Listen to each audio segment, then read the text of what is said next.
A new book examines the life of a 16th century saint from Spain and his devotion to praying in solitude. St. John of the Cross, Master of Contemplation by Father Donald Haggerty, explores how finding a quiet place to pray can bring you strength, confidence, and even draw you closer to God.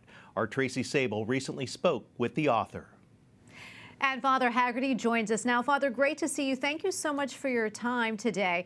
Can you tell us what inspired you to write about St. John of the Cross? I know it's not your only book on contemplative prayer. Well, Tracy, I would say I had a long wait to finally write this book. I grew to love him in my seminary days. In my first year as a seminarian, I had done a special study on Pope John Paul II's doctoral dissertation, Faith According to St. John of the Cross. And from that time on, I fell in love with him, and he has been more than a companion and really a mentor, by far my most important spiritual influence in reading. And also, personally, I would say I've been affected by him in much of my life. I think he's a great mentor, and that's in part why I wrote the book. I think he should be known much more for people who are serious about spirituality, and that's so many people, lay people, religious, priests, seminarians. So I love him, and I want to share that love of him, and with a very kind of precise study of him. Yeah, and can we talk a little bit more about St. John of the Cross? He was declared Doctor of the Church back in 1926 and is often referred to as a mystical doctor. What more can you tell us? Well, John of the Cross is a mystic, but he's also a great teacher and instructor, and he is, I would say, indispensable for those who aspire to the graces of contemplative prayer.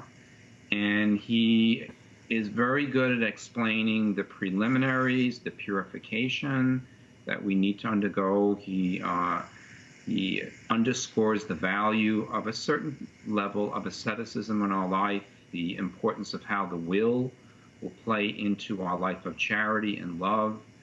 And then he's very, very precise on the symptoms and signs of these graces that are introducing us into a greater depth of prayer with God, deeper relations with him in contemplative prayer. So I think and then he has great, beautiful passages on, from his poetry and his commentary on his poems that are limitless in provoking us to a greater life of love with God. Father, can we talk more about contemplative prayer, why it's important, and how we can incorporate it into our daily lives?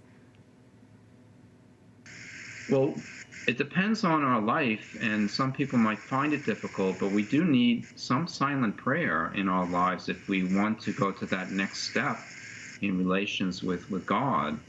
And there are many people. I work in New York City at St. Patrick's Cathedral, and I see many, many people, especially in pre-pandemic days, who spend time. You know, sometimes it's 10 minutes, sometimes it's long, a half hour, an hour, every day, quietly, besides a Mass. If we are serious with God, and he will be serious with us, but we do need some silent prayer in our lives every day, and that's a prerequisite for deeper relations with God.